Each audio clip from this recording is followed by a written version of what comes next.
Welcome to Scary Sundays. I heard a quote once that I've used many times since I heard it, and the quote is people who worry don't need to worry.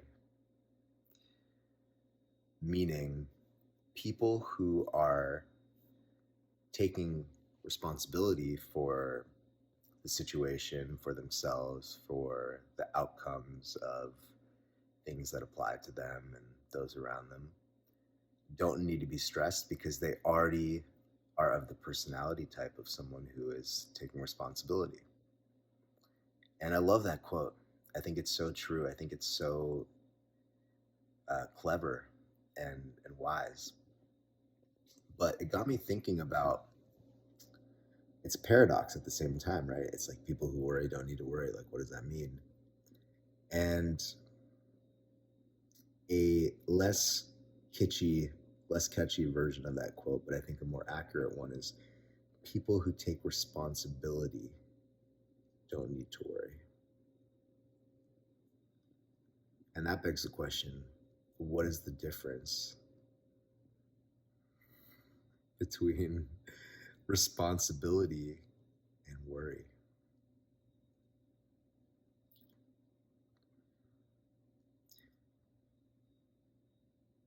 In my opinion, the difference is not always so obvious.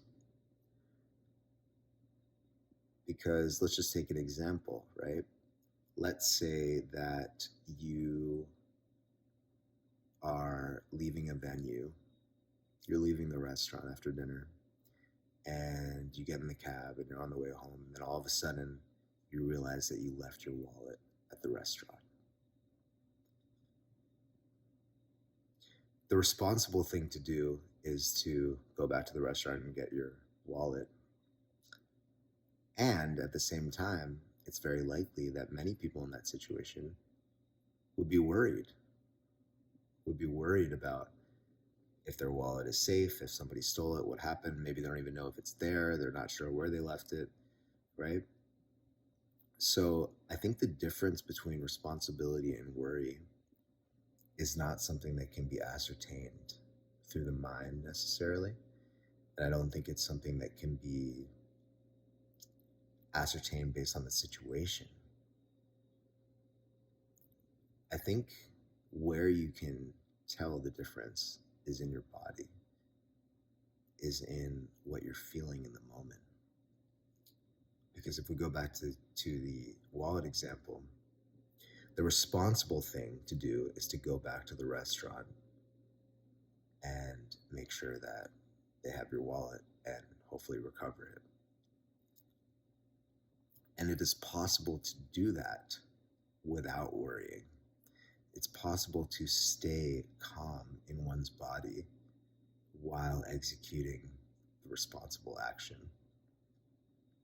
It's also possible to execute the responsible action while staying extremely uncalm and worried in one's body and getting your nervous system all jacked up and creating worst case scenarios in your mind.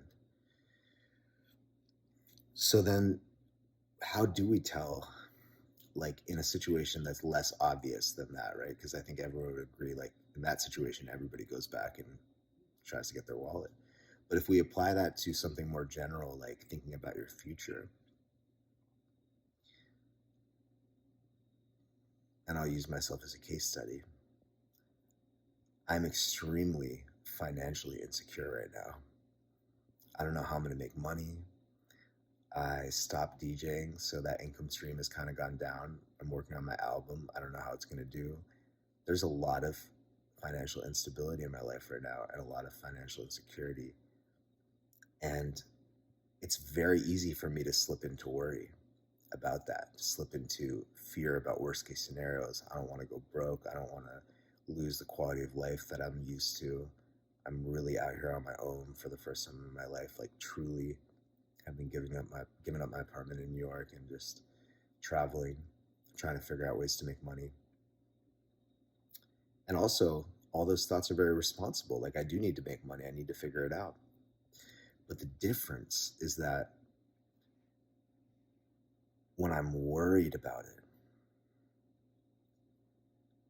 I'm tense, I'm afraid, I'm fearful, I'm stuck in what the spiritual folks would call low vibration energy.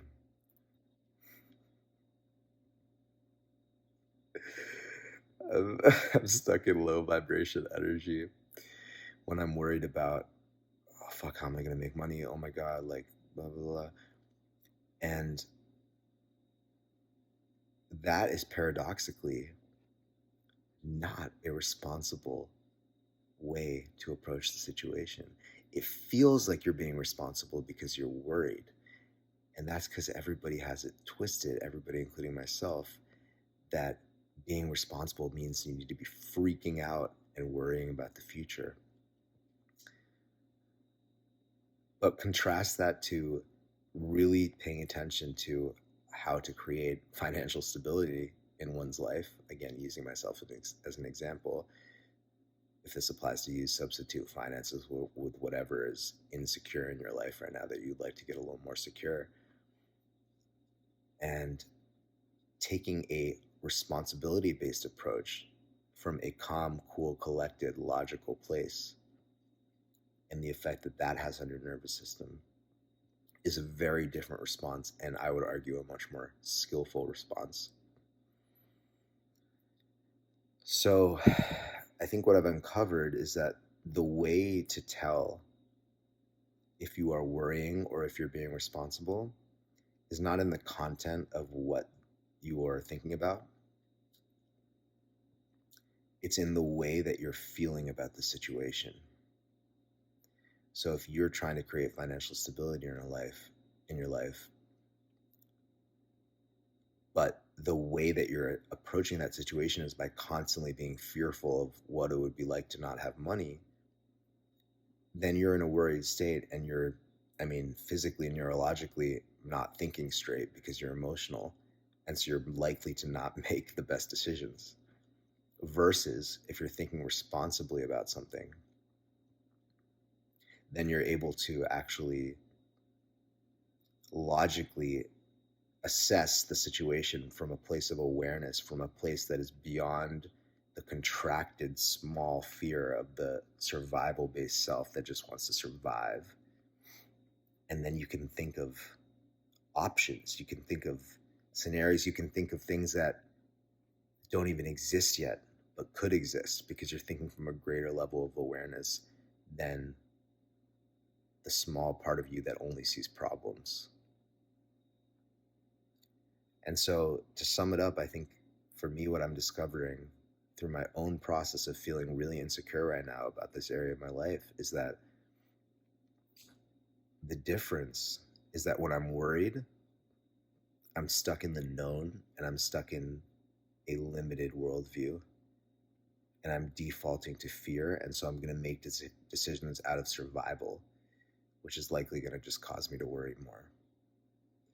Versus when I'm really fully taking true responsibility, not just for the situation, but also for my emotional state and caring for myself, loving myself by not allowing myself to slip into these low vibration emotions like worry and fear, then I'm able to attack a situation from a greater level of awareness and see more options.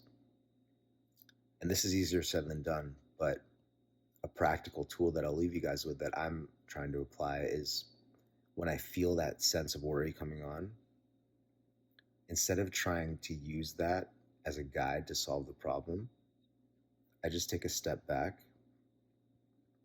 and I just completely and fully embrace the part of me that's worried, the part of me that wants to survive, the part of me that's scared that something's not going to go right or that it's going to not be able to survive, from a greater level of mind, from a greater level of awareness.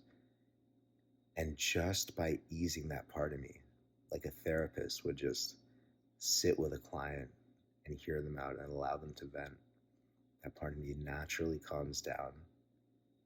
And now I can look at the situation from a place of responsibility and think abundantly about all the options.